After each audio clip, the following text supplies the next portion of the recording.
So he departed from there and found Elisha, the son of Shaphat, who was plowing with 12 yoke of oxen in front of him, and he was with the 12th.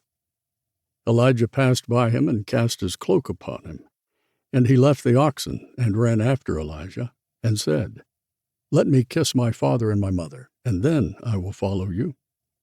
And he said to him, "Go back again for what I have done to you?" And he returned from following him and took the yoke of oxen and sacrificed them and boiled their flesh with the yokes of the oxen and gave it to the people, and they ate. Then he arose and went after Elijah and assisted him. 1 Kings chapter 19, verses 19 through 21. Only one life, 'twill soon be past. Only what's done for Christ will last. C.T. Studd, 1860 to 1931. One of the mysteries of both the Old Testament and church history is why some great leaders had successors and others did not. For example, God chose Moses' successor, but chose no successor to Joshua. After Joshua died, everyone did what was right in their own eyes. Judges chapter 21, verse 25. It seems reasonable to assume that a successor to Joshua could have led Israel to avoid that unspeakably bad era. Likewise, God raised up Elijah. He came in from out of the blue. God chose Elijah's successor, Elisha, but there was no successor to Elisha. Elisha was God's idea. For reasons one cannot understand, God was thinking of Israel's immediate future when he told Elijah to give his mantle to Elisha. But why not a successor to Elisha? Most unusual leaders are not succeeded by great men. There was no successor to Paul, or to Augustine, or Luther, or Jonathan Edwards.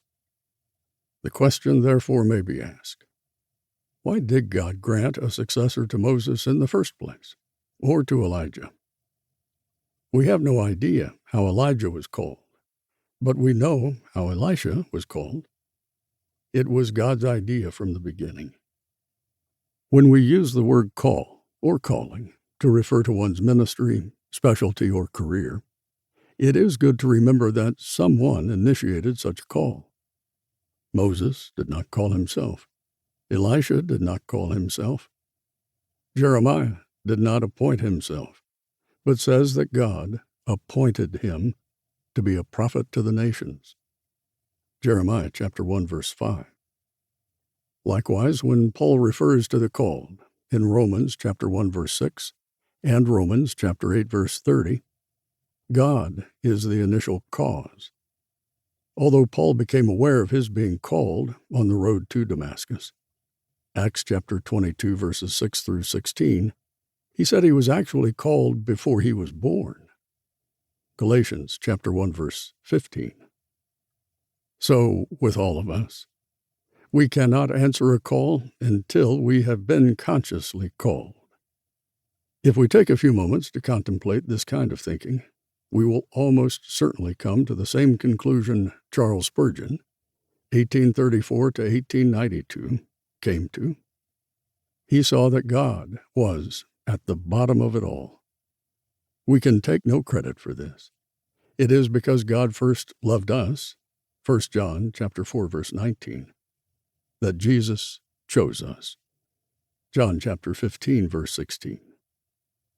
Elisha could take no credit that he was called to be Elijah's successor.